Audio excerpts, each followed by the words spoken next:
ये कहानी है जी दो दोस्तों की जिनकी दोस्ती की मिसालें बहुत दूर दूर तक दी जाती थीं और जिनकी दोस्ती की दास्तानें बहुत मशहूर थीं। किसी आदमी को उनकी दोस्ती पसंद नहीं थी, तो उसने कहा कि जो भी इन दोस्तों की दोस्ती को ख़त्म करवाएगा मैं उसको 1 लाख रुपए इनाम दूंगा। बहुत दूर दूर से लोग आए, उन्होंने कोशिश की लेकिन कोई दोस्ती ख़त्म ना करवा सका। तो अब एक खातून ने कहा मैं इनकी दोस्ती ख़त्म करवा सकती हूँ जी। अब खातून ने उस चैलेंज को एक्सेप्ट किया और जब वो गुज़र रही थी तो दोनों दोस्त साथ बैठे थे, गुफ्तगू कर रहे थे। तो उसने पहले दोस्त को कहा कि मैं तुमसे कोई बात करना चाहती हूँ। तो पहले दोस्त ने कहा जी आप खातून बात कीजिए, मैं सुन रहा हूँ, ये मेरा दोस्त है, इसके सामने कीजिए जो भी बात कीजिए। तो खातून ने कहा नहीं जी मैं तो अकेले में बात करना चाहती हूँ आपसे। दूसरे दोस्त ने कहा यार तुम जाओ बात सुन लो, तुम आके मुझे बता दीजिए, तुम मेरे दोस्त हो, मुझे तुम पे पूरा यकीन है। पहला दोस्त चला गया। अब जब वो दूर गया तो खातून ने उसके कान में नम ऐसा कुछ किया और वहाँ से चली गई। अब दोस्त हैरान, उसने कहा यार मुझे तो कुछ इसने नहीं कहा। मतलब जब वो वापस आया उसके दोस्त ने पूछा, दूसरे दोस्त ने, हाँ जी बताइए खातून क्या कह रही थी? पहले दोस्त ने कहा नहीं यार कुछ भी नहीं कह रही थी, कानों में खरगोशियाँ की और चली गई। दूसरे दोस्त ने कहा नहीं तुम तो मुझसे छुपा रहे हो, तुम झूठ बोल रहे हो, बताओ उसने क्या कहा है? पहले दोस्त ने कहा भाई उसने कुछ नहीं कहा, मैं आपको बता रहा हूँ, सच बता रहा हूँ। दूसरे दोस्त ने कहा नहीं तुम झूठ बोल रहे हो। पहले दोस्त ने कहा ओके झूठ तो फिर झूठ ही सही, मैं जा रहा हूँ, दोस्ती ख़त्म।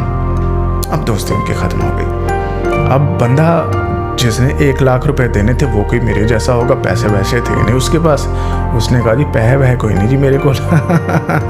अब खातून ने कहा जी देख लीजिए, फिर मैंने अगर दोस्ती तोड़वाई है तो मैं दोस्ती दोबारा करवा भी सकती हूँ। बंदे ने कहा जी करवा के दिखाइए। अब वो खातून दोबारा आई। अब दूसरे दोस्त को कहा तुमसे कोई बात करना चाहती हूँ। दूसरा दोस्त गया बात सुनने के लिए और उसके कान में बिल्कुल वैसे ही सरगोशियाँ की आम। अब पहला दोस्त देख रहा था, उसने आके पकड़ लिया जी अपने दोस्त को, अब मुझे बताओ ये खातून क्या कह रही थी?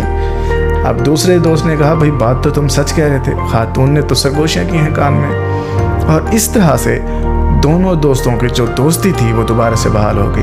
अब मैं जो बात कहना चाह रहा हूँ वो ये कि रिलेशंस में हमेशा कम्युनिकेशन गैप को ख़त्म कीजिए। वो कैसे? जब भी आपको ऐसा लगता है कि कोई ऐसी बातें, कोई ऐसे गिले, कोई ऐसे शिकवे आपके दरमियान पैदा हुए हैं जिसकी वजह से आपके रिलेशन कमज़ोर पड़ सकते हैं, रिलेशंस ख़त्म हो सकते हैं, तो आप हमेशा सवाल कीजिए, आप हमेशा गुफ्तगू कीजिए, आप हमेशा बात कीजिए, खामोश मत रहिए। हमें होता है ना कि कोई बात ऐसी आ जाए ना दिल में तो हम बस उसे दिल में ही रख लेते हैं, चलें ऐसा तो फिर ऐसे से अब हम भी इसी तरह से ट्रीट करेंगे। तो इस तरह से जो रिलेशंस होते हैं ना वो कमज़ोर होना शुरू हो जाते हैं। तो आप जब भी आपको लगता है कि ऐसा कभी भी ज़िंदगी में ऐसा हो, कोई ऐसी बात हो जिससे आपको लगता है कि रिलेशन कमज़ोर हो सकता है, तो आप गुफ्तगू कीजिए, कम्युनिकेशन गैप मत रखिए, कम्युनिकेशन करते रहिए, बातचीत करते रहिए। नंबर 1 गुफ्तगू कीजिए, जस्टिफिकेशन मांगिए, सवाल कीजिए, जवाब मांगिए, नंबर 1।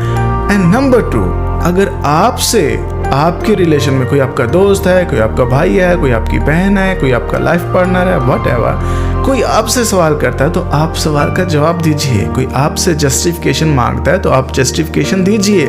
कभी मत ऐसा कीजिए कि नहीं जी मैं तो कुछ आपको नहीं बताने लगा। तो आप हमेशा बात कहिए और बात सुनिए। इससे होगा क्या, आपके जो रिलेशंस हैं वो हमेशा स्ट्रांग रहेंगे। बहुत शुक्रिया।